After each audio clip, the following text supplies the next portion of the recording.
Good evening friends. आज हम लोग केमिस्ट्री के एक नए टॉपिक को डिस्कस करने यहाँ आए हैं। इस टॉपिक का काफ़ी इंपॉर्टेंस है बोर्ड एग्जाम्स में भी और कॉम्पिटिटिव एग्जाम्स में भी। And the name of the topic is Arrhenius equation and activation energy. तो आइए शुरू करते हैं।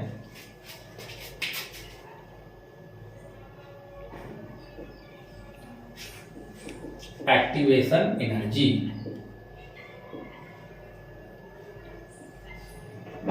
पहले हम लोग इसको समझने का कोशिश करते हैं कि व्हाट इज एक्टिवेशन एनर्जी, ये होता क्या है। इसको सिंपल लैंग्वेज में कैसे समझेंगे, फिर रिएक्शंस में हम लोग चलेंगे। देखिए, जैसे से फॉर एग्जांपल कोई रिएक्टेंट को आपको कन्वर्ट करना है प्रोडक्ट में। रिएक्टेंट आपस में रिएक्शन करेगा, then it will get converted into product बनाएगा। तो ये अपने आप नहीं होता है, इसको मिनिमम अमाउंट ऑफ एनर्जी देना पड़ता है पहले रिएक्टेंट को, ताकि उसका एनर्जी बढ़ के थ्रेशोल्ड लेवल पे जाए। तो जो ओरिजिनल एनर्जी है रिएक्टेंट का, उसको इंक्रीज कराना है आपको कहां तक, थ्रेशोल्ड एनर्जी तक। इसके गैप के लिए जो एक्स्ट्रा एनर्जी आपको बाहर से सप्लाई करना होगा, उस एक्स्ट्रा एनर्जी को हम लोग क्या बोलते हैं, एक्टिवेशन एनर्जी। आइए दूसरे शब्दों में देखते हैं। से फॉर एग्जांपल आपको मूवी थिएटर में जाके एक सिनेमा देखना है मल्टीप्लेक्स में, तो आपने देखना है, मूवी थिएटर में जाना है। इसका मतलब ये हुआ कि बिना टिकट कटाए आपको एंट्री नहीं मिलेगी। तो जो टिकट के लिए आपने जो अमाउंट दिया, वो आपका एक तरह से हो गया एक्टिवेशन एनर्जी, कि वो अमाउंट आप पहले दे दो, फिर उस अमाउंट को देने के बाद आप देख सकते हो। तो इसको हम लोग ग्राफ के माध्यम से देखते हैं, फिर डेफिनेशन देखते हैं। It is extra energy required or given to reactant molecules so that it achieves threshold or barrier energy। आइए इसको ग्राफ के माध्यम से हम लोग देखते हैं। से फॉर एग्जांपल ये हमारा ग्राफ है। इधर हमने वाई एक्सिस पे लिया पोटेंशियल एनर्जी ओरिजिन, इधर हमने लिया रिएक्शन कोऑर्डिनेट एक्स एक्सिस पे। तो देखिए होता क्या है, से फॉर एग्जांपल यहाँ रिएक्टेंट, देखिए पहले ये चीज जानना होगा आपको कि रिएक्टेंट से ज्यादा स्टेबल प्रोडक्ट होता है। तो जिसकी स्टेबिलिटी ज्यादा होगी उसके पोटेंशियल एनर्जी कम होगा। तो यहां अगर रिएक्टेंट का पोटेंशियल एनर्जी है तो प्रोडक्ट का एनर्जी कहीं नीचे होगा। तो ग्राफ कैसे बनता है, देखिए पहले ये ऊपर जाता है, फिर यहाँ आता है। इट मीन्स ये वाला एनर्जी E1 रिएक्टेंट का एनर्जी है, और ये वाला एनर्जी जो है E2 प्रोडक्ट का एनर्जी है, और ये वाला जो एनर्जी है E3, इसको कहते हैं थ्रेशोल्ड एनर्जी या बैरियर एनर्जी। और ये जो आपका डिफरेंस है, यही है एक्टिवेशन एनर्जी EA। हमारा एक्टिवेशन एनर्जी ग्राफ से क्या है, क्लियर हो गया। एक्टिवेशन एनर्जी को हम लोग EA शॉर्ट में, या कोई बुक इसको EA भी लिखता है। ये क्या है, ग्राफ के द्वारा देख सकते हैं। तो E3 माइनस E1, वेयर आपका E3 क्या है, देखिएगा E3 को ही हम लोग बोलते हैं, टॉप पे जो है उसको हम लोग बोलते हैं थ्रेशोल्ड एनर्जी E3 को। E1 को हम लोग क्या बोलेंगे, potential energy of reactant molecules, और E2 को हम लोग क्या बोलेंगे, potential energy of product molecules. अब देखिए, ये गैप जितना कम होगा रिएक्शन उतना फास्टर होगा। आप ये समझिए, टिकट का दाम, जैसे मैं एग्जांपल आपको दिया था, मूवी थिएटर की टिकट का दाम अगर 100 रुपए टिकट है, अगर उसका दाम अचानक से कम होके हो जाए 20 रुपए, तो इस केस में मूवी देखने का जो भीड़ है, जो क्राउड है, जो रेट है, वो बढ़ जाएगा। तो ये जो गैप है एक्टिवेशन एनर्जी, जितना कम होगा रिएक्शन उतना फास्ट होगा। तो होता क्या है, आपके पास कोई रिएक्शन जैसे आप लिखते हैं रिएक्टेंट से प्रोडक्ट, तो बीच में हमको एक्टिवेशन एनर्जी चाहिए, वो ये है। अब अगर इसी रिएक्शन में आप कैटालिस्ट मिला देते हैं, तो कैटालिस्ट का भी थ्योरी इसी पे आधारित है। कैटालिस्ट क्या करता है, इस एक्टिवेशन एनर्जी को कम कर देता है, ना रिएक्टेंट को बदलता है ना प्रोडक्ट को बदलता है। वही मूवी सिनेमा में मूवी टिकट का दाम कम जैसे आपने किया, वो काम किसने किया यहाँ पे? कैटालिस्ट ने। तो जैसे ही मूवी टिकट का दाम कम हो गया, 100 से हो गया 20, तो तेजी से लोग जाएंगे मूवी देखने। तो यहां भी कैटालिस्ट क्या करता है, देखिए शुरुआत यहीं से करता है। ये जो डॉटेड लाइंस है इसमें आप देखेंगे तो एक्टिवेशन एनर्जी अब ये बढ़ रह गया, ये कम हो गया पहले से। तो ये कर्व है फॉर अनकैटालाइज्ड रिएक्शन, और जो डॉटेड वाला कर्व बना है, ये डॉटेड वाला कर्व है कैटालाइज्ड रिएक्शन का। तो इससे अब एक डेफिनेशन निकल के आता है, व्हाट इज कैटालिस्ट। कैटालिस्ट क्या है और क्या करता है? तो कैटालिस्ट ऐसा सब्सटेंस है जो ना तो रिएक्टेंट को चेंज करता है ना तो प्रोडक्ट को चेंज करता है, लेकिन रिएक्शन के रेट को इंक्रीज कर देता है बाय डिक्रीजिंग एक्टिवेशन एनर्जी। मतलब एक्टिवेशन एनर्जी को छोटा कर दिया तो रिएक्शन अपने आप फास्ट हो गया। तो हम डेफिनेशन क्या लिखेंगे? The substance which doesn't alter reactant or product but increases rate of a chemical reaction by decreasing activation energy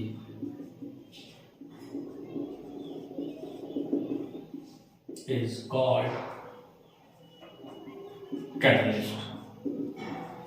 तो एक्टिवेशन एनर्जी से आपको ये समझ आया रिएक्शन स्टार्ट कैसे होता है, रिएक्शन प्रोसीड कैसे करता है। एक्टिवेशन एनर्जी में कैटालिस्ट का क्या रोल है? कैटालिस्ट ने ना तो रिएक्टेंट को चेंज किया है ना ही प्रोडक्ट को चेंज किया है, इसके पाथ को चेंज कर दिया। ये जो पाथ ऊपर से आ रहा था वो अब नीचे से आ रहा है, तो इसमें एक्टिवेशन एनर्जी का वैल्यू कम हो गया। अब इस एक्टिवेशन एनर्जी के हेल्प से हम लोग डिराइव करते हैं केमिकल काइनेटिक्स का एक काफी इंपॉर्टेंट टॉपिक, आर्हेनियस इक्वेशन, जिसमें हम इस एक्टिवेशन एनर्जी का यूज करेंगे। तो आइए अब हम लोग चलते हैं आर्हेनियस इक्वेशन पे।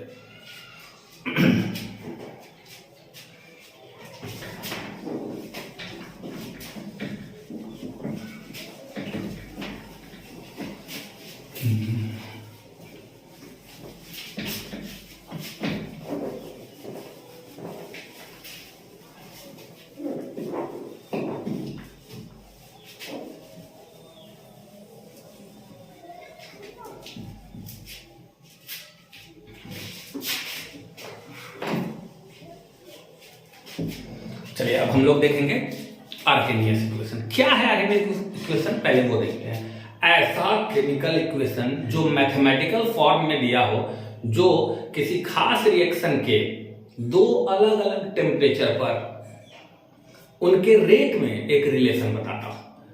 एग्जाम्पल समझिए, एक रिएक्शन हो रहा है 25 डिग्री सेल्सियस पे, वही हूबहू रिएक्शन अगर को हम 30 डिग्री सेल्सियस पे कराए, दो अलग अलग टेम्परेचर पे कराए, तो रिएक्शन के होने का रेट 30 डिग्री पे अलग होगा, 25 पे अलग होगा। उन दोनों रेट में जो रिलेशन बनेगा, उस रिलेशन को दर्शाने के लिए एक मैथमेटिकल इक्वेशन आता है, उसको हम लोग बोलते हैं Arrhenius equation.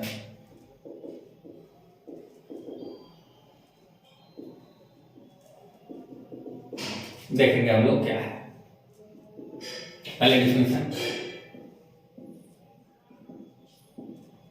The mathematical equation which gives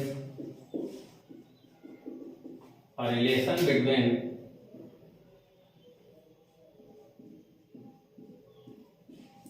rate constants at two different temperatures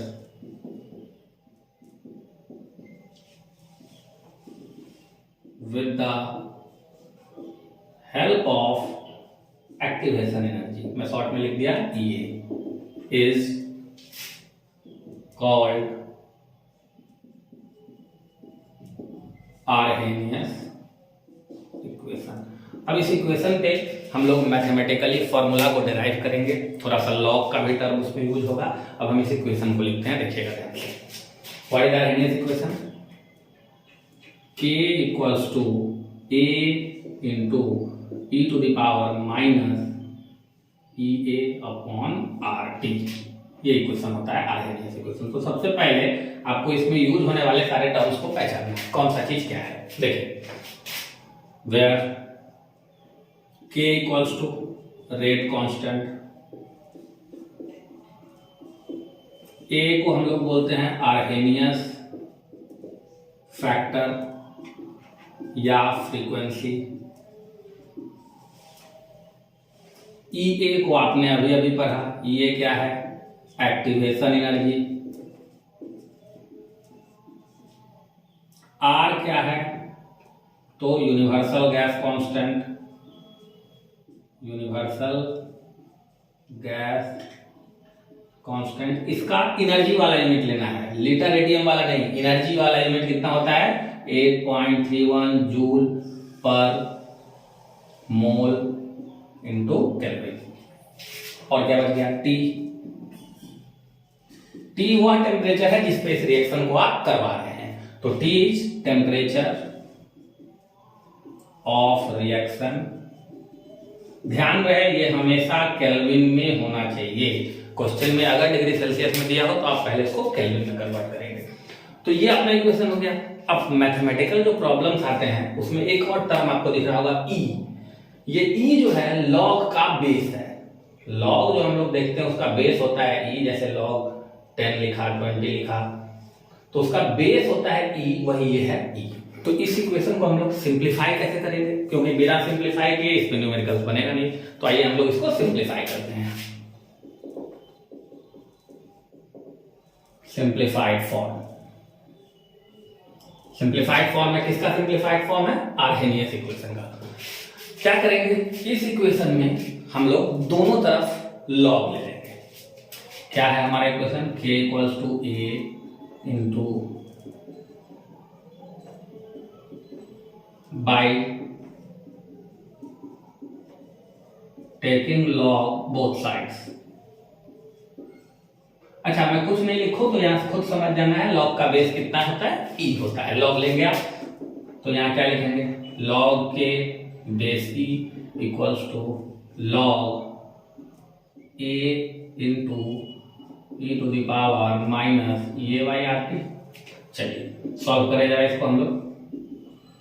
देखिए, लॉग में दो चीज को अगर हम गुना करते हैं और इसको अगर एक्सपेंड करना हो तो ये मल्टीप्लाई गुना बदल जाता है प्लस में, जोड़ में। तो इसको मैं एक्सपेंड अगर करूं तो देखिए लॉग ए बेसी ये मल्टीप्लाई बदल जाएगा प्लस में, लॉग ई का पावर माइनस ये बाई आर टी बेसी। देखिए इसको अब फिर से मैं इसको सिंप्लीफाई करूंगा। देखिएगा जो पावर है वो गुना में चला आता है। ये लॉग का प्रॉपर्टी होता है कि जो पावर है वो मल्टीप्लाई में बाहर आ जाता है। तो ये पूरा पावर मल्टीप्लाई में बाहर आ जाएगा तो ये हो जाएगा ई ए अपॉन आर टी इंटू। देखिए जब लॉग का बेस और लॉग का वैल्यू दोनों सेम हो तो इस पूरे वैल्यू का आंसर आता है 1। तो ये वैल्यू कितना हो जाएगा आपका 1। तो आपका इक्वेशन सिंप्लीफाई हो गया। क्या हो गया?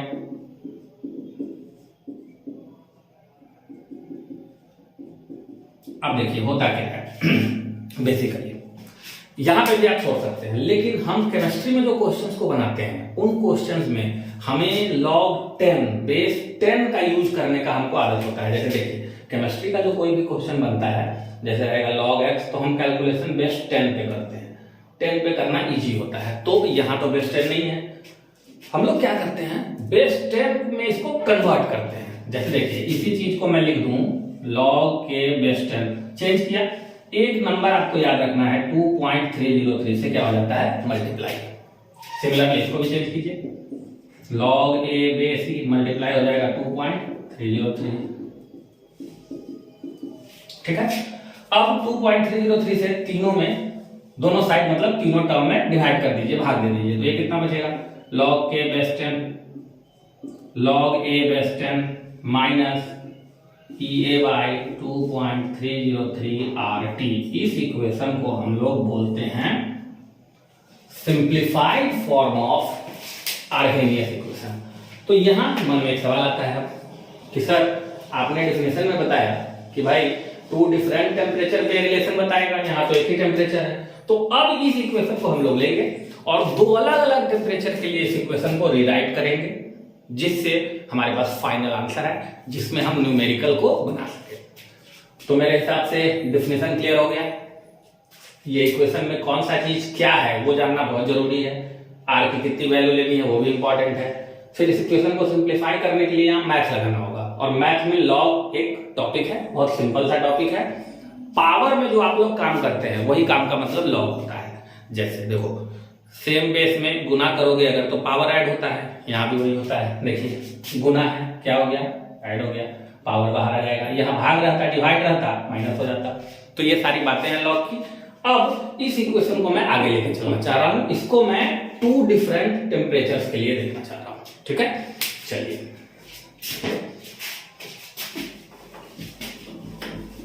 रुक जाइए, इधर मैं ले लूं।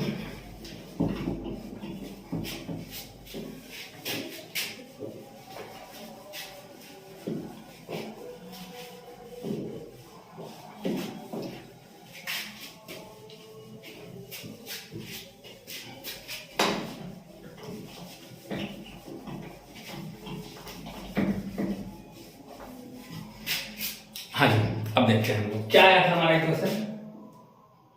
log a base 10 equals to log a base 10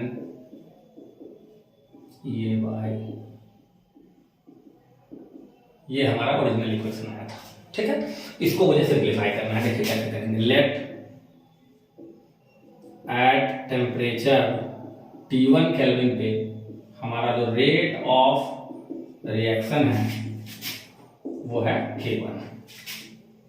at temperature T2 kelvin पे हमारा रेट ऑफ रिएक्शन को मैंने क्या मान लिया, K2। अब दोनों टेम्परेचर पे A का वैल्यू फिक्स होगा। देखो K की वैल्यू बदलेगी, T की वैल्यू बदलेगी, R फिक्स है। EA एक्टिवेशन एनर्जी है, लेकिन A क्या है? A हमने अभी पिछले पेज पे बताया था आपको, A आर्हेनियस कांस्टेंट है। तो A का वैल्यू इस टेम्परेचर पर भी T1 पे भी A ही रहेगा, T2 पे भी A ही रहेगा। अब पहले वाले लाइन को इक्वेशन में डालो, क्या हो जाएगा, log K की जगह पे K1 log A base 10 T के जगह पे T1। दो चेंजेस हमें करना है, इस इक्वेशन को उठाना है, इसमें दो चेंजेस करने हैं। T के जगह पे T1 डालने हैं और K के जगह पे K1। सिमिलरली सेकेंड के लिए K1 के बाद K2, बाकी सब चीज सेम रखेंगे, यहां चेंज कर देंगे EA/2.303 RT2। अब देख लो, इसको मान लो इक्वेशन 1, इसको मान लो आप इक्वेशन 2, कुछ भी कर सकते हो। 2 - 1 1 - 2 जो आपका मर्जी हो। इक्वेशन 2 - 1 गिव्स, दो में से एक को घटाएंगे क्या मिलेगा, ध्यान से देखिए। ये दोनों टर्म कैंसिल हो जाएगा। LHS में क्या मिलेगा लिखते हैं, इधर लिखते हैं। आइए, log K2 - log K1 equal to, ये दोनों कैंसिल हो गया। 2 में से 1 घटाएंगे, ये प्लस हो जाएगा, ये माइनस रहेगा। तो क्या बचेगा आपके पास, EA/2.303 RT1 माइनस EA/RT2। अब फिर से हम प्रॉपर्टी लगा देंगे, यहाँ माइनस है, अभी कुछ देर पहले मैंने आपको बताया था, जब बीच में प्लस हो तो दोनों गुना हो जाता है, जब बीच में माइनस हो तो दोनों डिवाइड हो जाएगा। तो क्या हो जाएगा, log K2/K1 base 10 equals to, common ले लीजिए इसमें से, EA/ यहाँ क्या बचेगा, 1/T1 माइनस 1/T2। यहां से ध्यान रखना है। सिंप्लीफाई कर देंगे इसको हम एक बार और। चलिए, इसको जब सिंप्लीफाई करेंगे एलसीएम क्या हो जाएगा आपका, T1 T2, ऊपर में T2 माइनस T1। तो ये हमारा फाइनल इक्वेशन है, जिसमें आप देख सकते हैं कि at two different temperature T1 and T2 पे जो इसका रेट ऑफ रिएक्शन था K1 एंड K2 था, उसमें क्या रिलेशन है। With the help of activation energy EA, इसी को हम बोलते हैं आर्हेनियस इक्वेशन। अब न्यूमेरिकल बनाते समय जहां मिस्टेक होता है वह ध्यान देने की बात है। ये आपके न्यूमेरिकल्स के लिए फुल एंड फाइनल फॉर्मूला हो गया। इसमें मिस्टेक्स बच्चे क्या करते हैं, टेम्परेचर को केल्विन में नहीं बदलते हैं, ये जरूर बदल लीजिएगा। जैसे 27 डिग्री सेल्सियस दिया हो, केल्विन में बदलना बिल्कुल आसान है, 273 उसमें आप जोड़ दीजिए, कितना हो गया देखिए। दूसरी गलती बच्चे क्या करते हैं, आर का मान 0.082 ले लेते हैं, ये नहीं लेना है, ये एनर्जी से रिलेटेड टॉपिक चल रहा है। आपको आर का मान कितना लेना है, 8.31 जूल पर मोल केल्विन। बाकी एक्टिवेशन एनर्जी K2 K1 इसमें रिलेशन निकालना होगा, आपको 2-3 चीजें दी होगी और मिसिंग चीज निकालना पड़ेगा। तो ये पूरा टॉपिक आज हमारा कवर हो गया, जिसमें एक्टिवेशन एनर्जी की मदद से हमने आर्हेनियस इक्वेशन को एक्सप्लेन किया। आशा करता हूं कि अच्छे से आपको समझ आया होगा चीज। अगर वीडियो पसंद आए तो इसको लाइक और सब्सक्राइब करना ना भूलें। बहुत बहुत धन्यवाद, फिर जल्द मिलेंगे।